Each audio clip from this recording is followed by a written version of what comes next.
Donc, je suis Lolita Voisin et je représente la commission qui a réalisé les auditions pour le Parlement de Loire. Donc, je représente tous mes camarades que je salue. Et donc, je vais avoir le plaisir et l'honneur de vous accompagner et d'accompagner toutes les personnes qui vont échanger avec nous aujourd'hui. Depuis 2 ans, le Parlement de Loire, les auditions vers le Parlement de Loire ont eu lieu. Et aujourd'hui, on est très fiers de montrer leur aboutissement en un livre qui s'appelle, vous voyez le livre dans les mains de Camille, Le fleuve qui voulait écrire.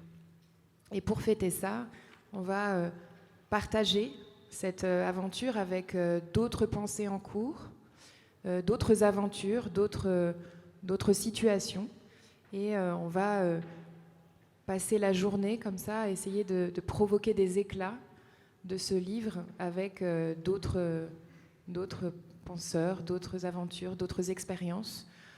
On va entendre des philosophes, des juristes, des anthropologues, on va aller chercher du côté des militants, du peuple de Loire, on va aller voir aussi du côté des arts. Et tout ce dont nous allons parler aujourd'hui sont le début de la suite, le début, le commencement en quelque sorte de cette aventure potentielle d'un Parlement de Loire. Donc partout, des voix s'élèvent, des essais s'organisent et des expériences se vivent. Et c'est un peu ça qu'on va essayer de construire ensemble aujourd'hui. Donc on a vu la journée comme un forum ouvert, donc il va y avoir beaucoup d'échanges, beaucoup de prises de parole, donc un temps un peu cadencé, c'est vrai, donc il va y avoir aussi une petite maîtrise du temps à assurer que je vais essayer de faire.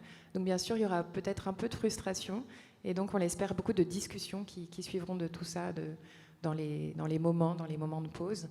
Et puis je souligne que nous allons donc accueillir des invités sur scène, mais il y a aussi des micros qui seront disponibles et ouverts dans le public et qui vous permettront dans les petits moments d'intermède de vous-même, si vous le souhaitez, prendre la parole, transmettre, traduire, raconter ce que la réception de ces auditions du Parlement de Loire peuvent évoquer chez vous.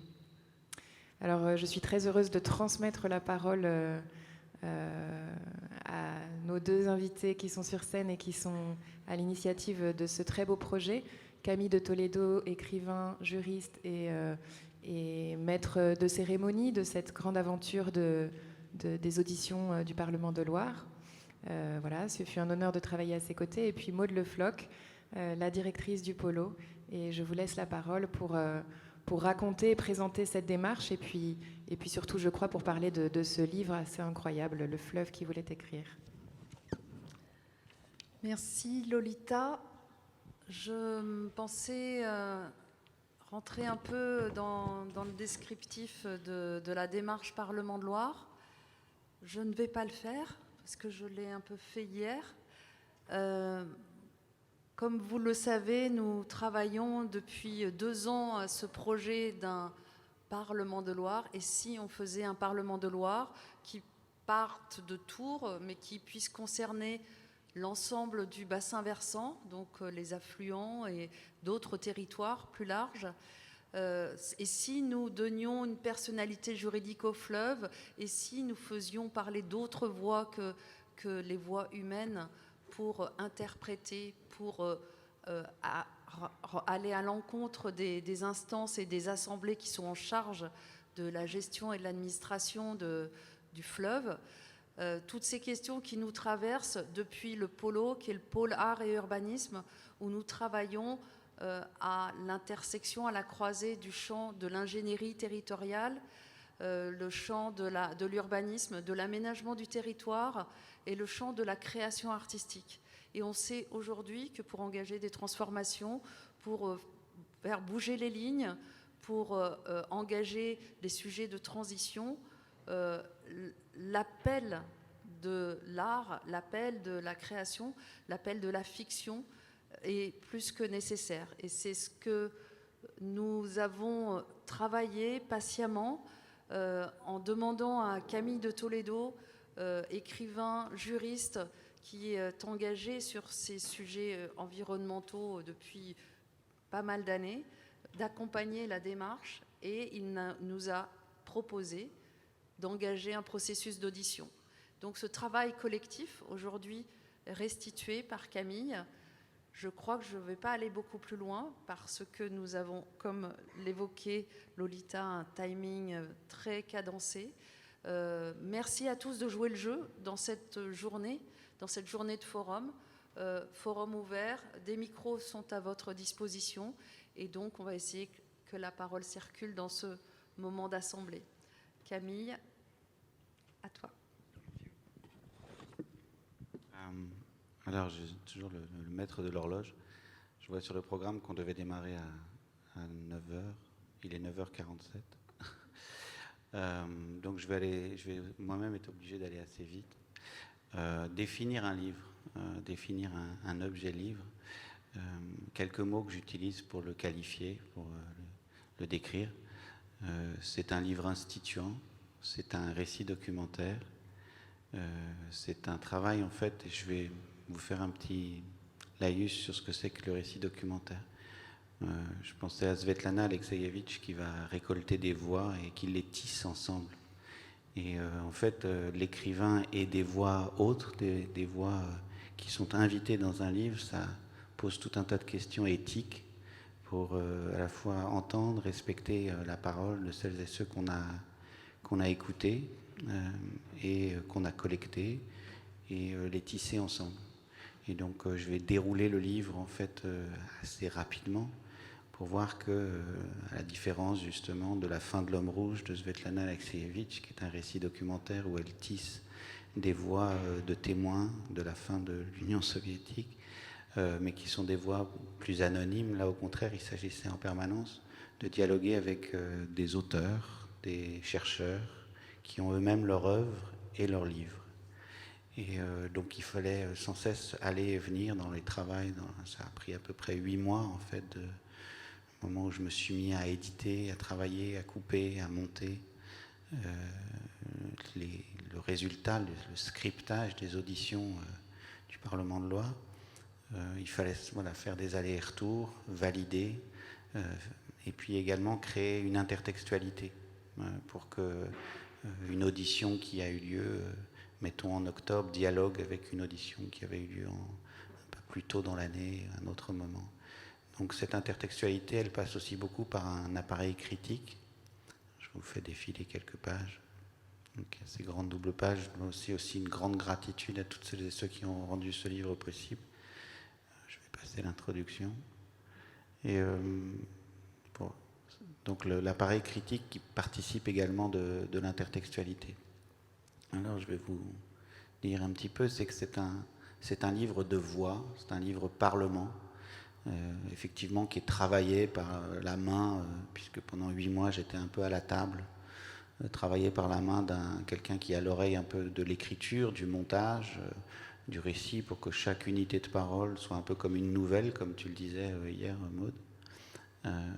Et donc, l'appareil critique lui-même est choral. C'est-à-dire que le livre est choral, l'appareil critique est choral.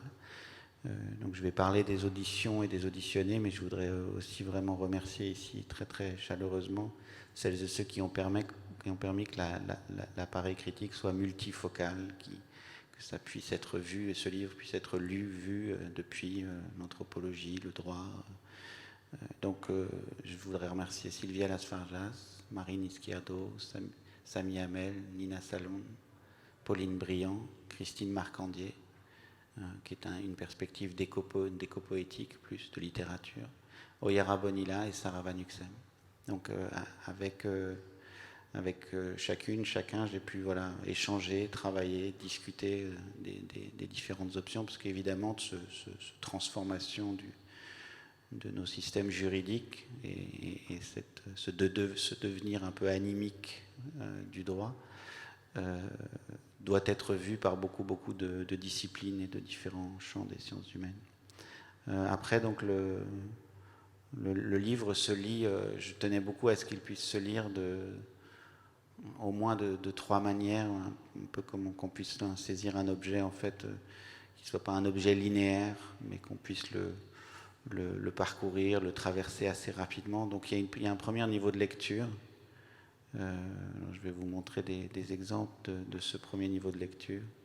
Mais un premier niveau de lecture, un peu comme un livre pour enfants, où on regarde des phrases qui sont écrites assez grosses et des images, voilà, qui soient un peu plus immersifs et rapides, de saisie de l'énergie de cette transformation juridique, institutionnelle, ontologique, enfin de rapport entre humains et autres qu'humains. Et donc il y a cette première lecture de feuilletage, en fait, un peu d'ailleurs comme on lit un magazine. Après, il y a la lecture plus intense, où on rentre dans le corps des auditions.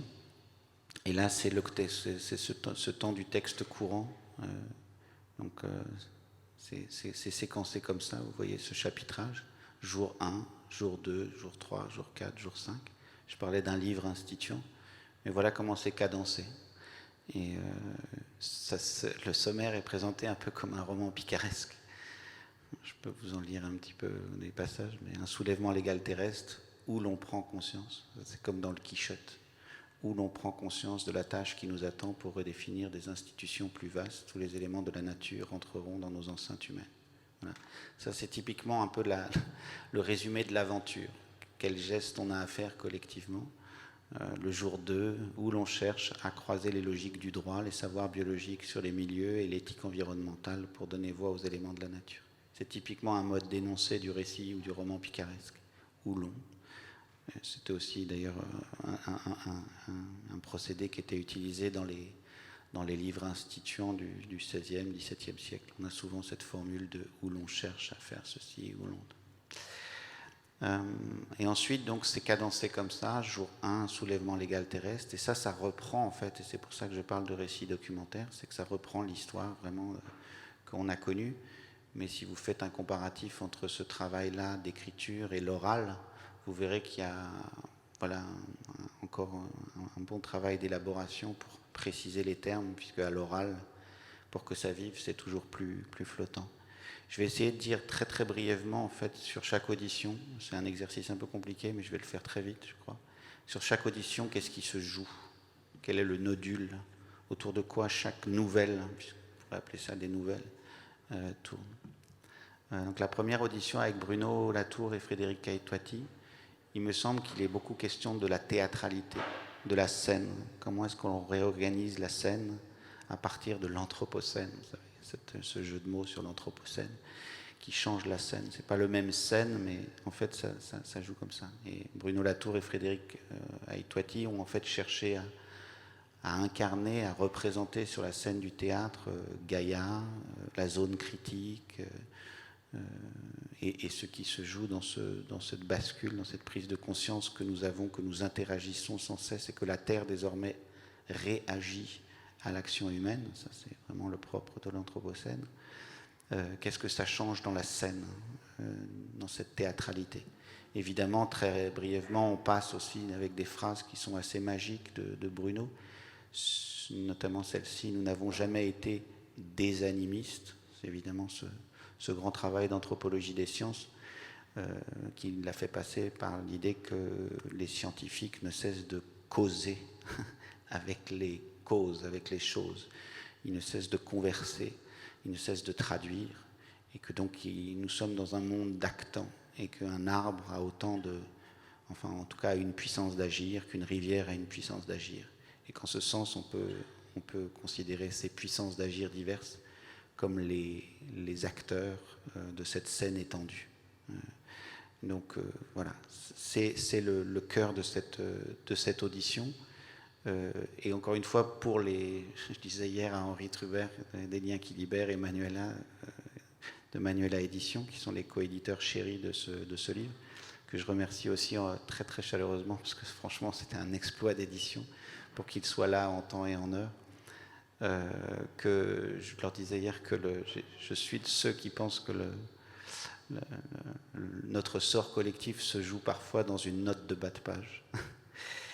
Et donc on a un soin très très particulier aux notes de bas de page. Donc celles et ceux qui voudront passer vite, je les invite à revenir, puisque souvent quand on change une petite virgule dans une note de bas de page, il y a parfois tout un monde qui est transformé. Donc il y a ces notes de bas de page qui accompagnent également, éclairent et rendent d'ailleurs hommage à tout un chemin de recherche de celles et ceux que nous avons auditionnés. Aussi beaucoup ce travail de compilation. Voilà, là on retrouve ce mode de saisie du livre qui est vraiment très photographique, très magazine, très immédiat, changer les cartes, qui fait écho à Frédéric qui a travaillé sur le changement de carte. Je crois que je suis un peu trop long, donc je vais aller plus vite sur les autres. L'audition de Bruno Marmiroli et Virginie Sernin, qui font également partie de la commission, est une audition qui tourne autour là aussi d'un point, c'est en fait comment cerner ce qu'on appelle nature, alors que précisément, y compris dans là, dans le contexte ligérien, en fait, ce que l'on perçoit comme nature est entièrement travaillé par la main humaine. Et donc, Bruno, à la fin de son audition, Latour nous invitait à composer en disant mais avec qui on compose, avec qui on se relie, on compose le monde. Eh bien, Bruno et Virginie ajoutent cet élément de complexité qui est il n'y a pas de nature. Elle est totalement entrelacée et prise par le travail humain. Et évidemment, le contexte de Loire s'y prête beaucoup. Cette idée de sauvagerie de Loire est en fait un effet d'optique d'une certaine façon, puisque depuis des siècles, des millénaires, en fait, les digues, tous les bords de la rivière, etc. Et on le sait également en contexte amazonien, où on projette souvent un état de nature un peu rêvé ou halluciné. Mais on sait évidemment des travaux d'anthropologues que ce que l'on perçoit souvent comme le lieu de la grande wilderness est souvent en fait un lieu extrêmement travaillé par les mains de sapiens narins, comme j'aime bien l'appeler, d'anthropos, comme dirait Mathieu Duperex. Donc Virginie et Bruno en fait tournent autour de ça, de cette question de mais si on donne la personnalité juridique à des écosystèmes terrestres, comment est-ce qu'on définit ces contours, puisque tout est entrelacé et tout est interdépendant. Donc c'est cette tension entre, on pourrait dire, le paysage et les silhouettes et les logiques du vivant et les logiques du droit, qui sont des logiques tranchantes plutôt, qui sont des logiques instituantes et donc découpantes, tranchantes, séparantes. Et donc c'est ce fil rouge de cette audition de Bruno. Et j'aime beaucoup, grâce aux photographes qui sont aussi, encore une fois, tout crédités dans le livre, on a pu avoir comme ça cette dimension reportage, documentaire. Vous voyez donc encore ces grandes planches qui sont un peu là, cette planche-là qui est l'annonce d'un chantier à venir sur cette question assez vertigineuse qui est si les écosystèmes accèdent à la personnalité juridique, ils auront donc potentiellement un patrimoine et ils pourront se voir verser des dommages et intérêts et peut-être également se voir rémunérés pour leur travail, en sachant que dans l'histoire longue du travail, la nature ou les éléments de la nature sont, disons, qualifiables comme un travail esclave. Le rapt sur la valeur se fait à partir du travail esclave de la nature, si je l'exprime en des termes un peu marxiens.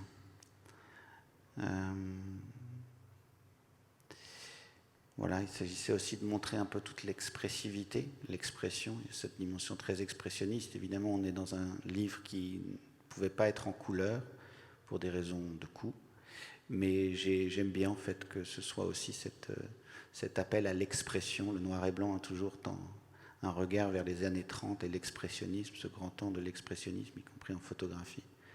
Et donc, on voit au fil du livre des expressions de Loire et d'autres rivières et d'autres, des arbres ou autres.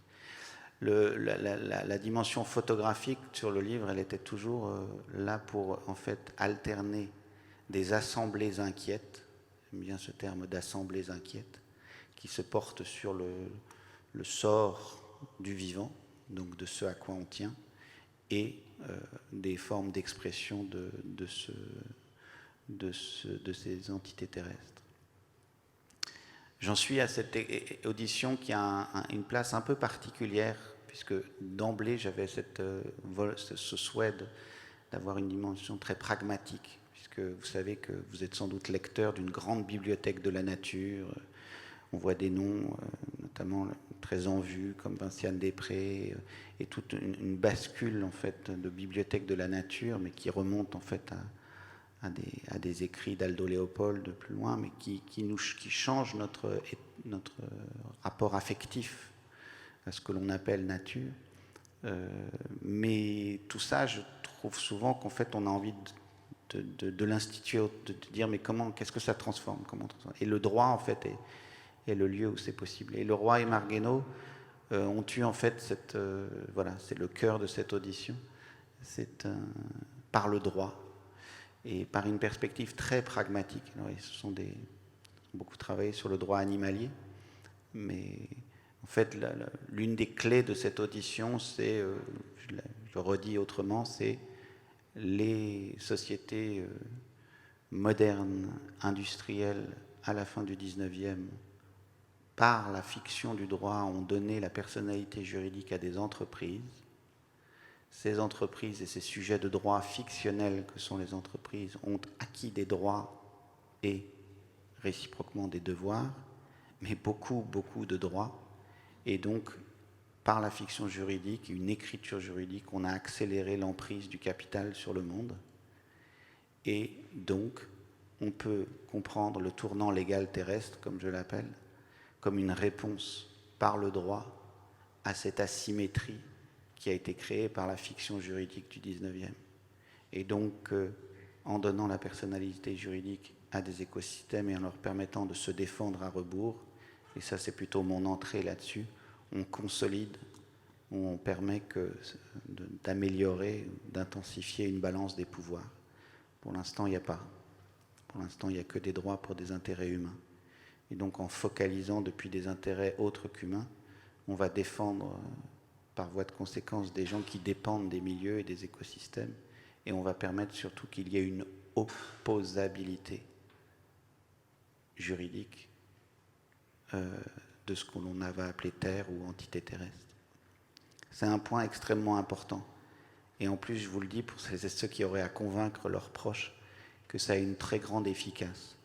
De dire, lorsqu'on vous dit, vous voulez donner des droits aux arbres, mais ils ne parlent pas, vous leur dites, mais en fait, la marque d'eau ou de soda ou de choses comme ça, elle ne parle pas non plus.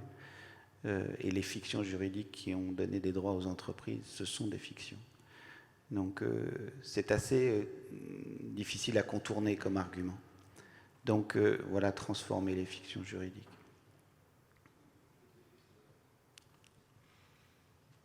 Il est 10h04. Je ne voudrais pas empiéter sur notre temps avec Sacha Bourgeois-Gironde et Barbara Glosewski, donc je vais vraiment faire très très vite. Catherine Boineau, c'est une perspective sur l'écosystème depuis la biologie, depuis les poissons, depuis la rivière. J'aime dire qu'aussi c'est une audition qui tourne un peu comme une nouvelle autour de l'anguille, mais en tout cas dans la manière dont les poissons vivent leur chemin, leur route, leur cycle de vie depuis leur propre point de vue. Et ça répond aussi à la question de la traduction. Mais comment est-ce que vous faites pour focaliser depuis les poissons? Et on voit désormais que nous autres, nous avons des oreilles fines. Nous avons des instruments de plus en plus fins pour perspectiver autrement, pour adopter des perspectives, pour essayer de les entendre. Et ça, c'est tout ce qui va nous conduire à une réflexion sur les mix représentatifs. Comment est-ce qu'on va allier des savoirs plus traditionnels ou reliés au lieu, sensibles, et des savoirs scientifiques pour donner une incarnation et une traduction juste à d'autres formes de vie. Voilà. Je n'irai pas beaucoup plus loin, parce que nous sommes pressés. L'audition de Catherine Larère, vous verrez, est un contrepoint. C'est un contrepoint depuis l'éthique environnementale, et j'ai aimé que ce soit bien sûr là, comme d'ailleurs l'audition de Mathieu Dupérex, qui vient apporter, peut-être pas une critique, mais une mise en garde très sérieuse depuis l'éthique environnementale. qui tient en une phrase qu'elle cite de Einstein: on ne résout pas les problèmes avec des outils qui les ont causés. Elle pointe le problème de la représentation et des crises de la représentation. C'est aussi une critique qui est adressée depuis des voix comme celle de Baptiste Morisot. Pourquoi ajouter de la représentativité alors que précisément on croule et on meurt de ce maillage institutionnel qui se met sur le monde? C'est passionnant la façon dont elle le fait, et elle le fait avec Aldo Leopold.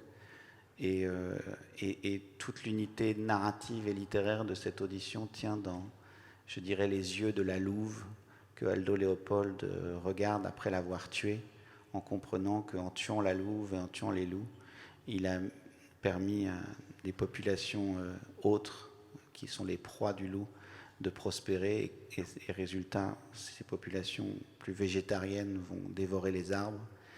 Et les arbres mourants, c'est la montagne elle-même qui va tomber.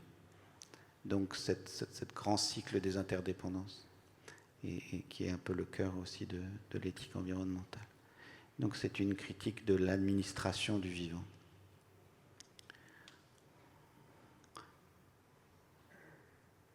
Valérie Cabanès, vous l'avez entendu, donc je vais me permettre, et elle est là parmi nous, je vais me permettre d'aller très vite en une phrase, mais c'est vraiment ce que je retiens aussi en travaillant sur l'audition. C'est une audition très généreuse parce qu'elle fait tout ce comparatisme.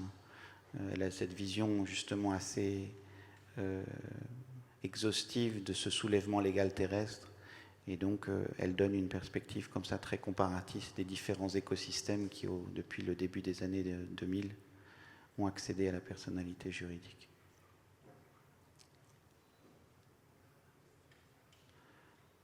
Gabriel Boulot est une audition qui tourne autour de la notion de motif. Comment est-ce qu'on fait émerger la cause ou les causes des écosystèmes, de la nature dans l'espace public? Et donc c'est une autre approche que celle de la personnalité légale. Et souvent elle pose une question qui est: si on donne la personnalité légale à la loi, en fait, on crée du positif. Mathieu Duperex va également souligner ça. En fait, on crée une entité positive qui est elle-même, comme on le sait, totalement travaillée par la main humaine. Alors que souvent, nous avons à traiter de mots négatifs. Donc pas de bien commun, mais comme le dit Mathieu, de mots communs, M-A-U-X. Et donc là aussi, c'est un défi en quelque sorte de dire il faut deux approches complémentaires. D'un côté, pour l'espace public, d'un côté des personnalités juridiques positives, donc des entités légales, mais de l'autre, cette approche des motifs qui permet de faire émerger, notamment par exemple les algues vertes, est un mal commun. Voilà. Voilà l'audition de Mathieu. Vous l'entendrez ce soir, et j'aime beaucoup l'audition de Mathieu et en général les travaux et les écrits de Mathieu Duperex. On était vraiment tous très heureux de l'entendre. En plus, sa performance est mémorable aux auditions puisque ça s'est fini avec un morceau d'harmonica. Mais c'est cette appréhension du monde de l'état naturel comme justement une nature cyborg. C'est vraiment celui que l'on va entendre et qui va nous rappeler à quel point même la Loire, le Mississippi, le Rhône évidemment, au sommet de cette nature cyborg, cette nature totalement technique. Et une phrase, et l'audition je dirais tourne autour de cette grande phrase l'anthropos comme agent de maintenance. En fait, pointant cet horizon à venir de l'habitabilité terrestre sous l'angle de la maintenance. En fait, nous sommes des maintenants. Voilà. On aurait à dire ça sur l'avenir, on aura à maintenir, et ce sera complexe et de plus en plus complexe sur les littoraux. Et donc il y a pour moi justement cette manière de regarder en sortant complètement de cette nature sauvage, rêvée, idéalisée, et au contraire en regardant telle qu'elle est, c'est-à-dire d'ores et déjà, à la fois une force sociale, mais une force totalement technologisée, Et je crois que c'est aussi important d'entrer dans cette perspective-là. Voilà. Ça, c'est une double page qui m'importe beaucoup. C'est le frontispice de Hobbes, de Léviathan, avec quelques gestes de rature, voilà, pour signifier comment on pourrait un peu retravailler ce souverain et comment il mériterait d'être redéfini. Et puis l'audition de Sacha, donc on va l'entendre, donc, qui est vraiment beaucoup centrée autour de son travail de terrain sur la Whanganui et sur la Nouvelle-Zélande, mais qui part évidemment de tout son travail de recherche et qui clôt l'audition, le travail des auditions, l'audition de Marie-Angèle Hermite, qui n'est pas là avec nous, on le regrette, mais c'est une audition très importante qui donne donc si vous voulez les lire dans le désordre, je vous invite vraiment à lire ce livre dans le désordre, puisque voilà, il y a des liens entre les différents, donc il y a des systèmes de renvoi, donc vous aurez envie d'aller ailleurs, etc. Marie-Angèle Hermite a parlé maintenant depuis une dizaine, quinzaine, vingtaine d'années, disait 2000, oui, donc vingtaine d'années, première émergence de cette expression d'animisme juridique. Et donc c'est évidemment le cœur de cette audition. Qu'est-ce que c'est que cet animisme juridique? En quoi il se distingue? Certains emploient parfois le terme d'animisme technique. Et en quoi il se distingue d'autres formes d'animisme qui ont d'autres empreintes et d'autres formes d'incarnation. Voilà. Et vous pouvez également lire le livre en découvrant seulement le jour 5, qui est un texte, puisque donc le texte s'ouvre sur ce désir instituant, et avec un texte qui s'appelle « Jusqu'à l'océan », qui ouvre aussi sur cette question très très vertigineuse du travail terrestre et du travail des écosystèmes terrestres. Et est-ce que oui ou non, il faut les rémunérer?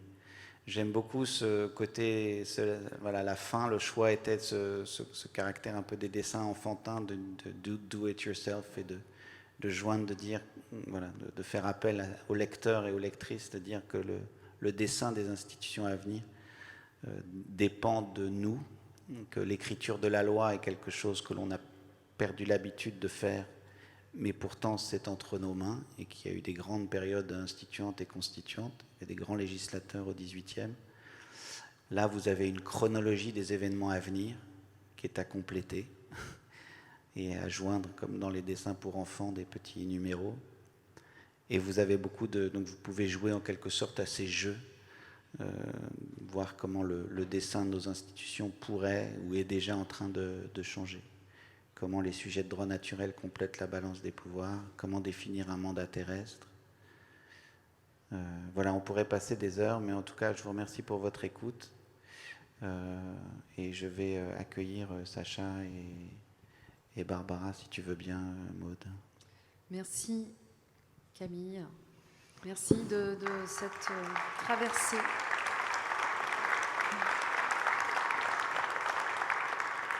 Ce livre nous est maintenant remis. Ce livre est un socle de référence, un socle théorique, un socle qui va servir la suite, qui va servir les initiatives qui sont en train de germer, qui sont des initiatives qui poussent dans le monde de l'art, dans le monde de la création, mais aussi dans le monde de l'écologie, dans le monde du politique. On l'a un peu entendu hier, dans le monde du juridique également. Et donc les initiatives qui sont en train de germer et sur le territoire ligérien et sur d'autres territoires vont prendre appui sur cet ouvrage. Merci à toi, Camille. Merci.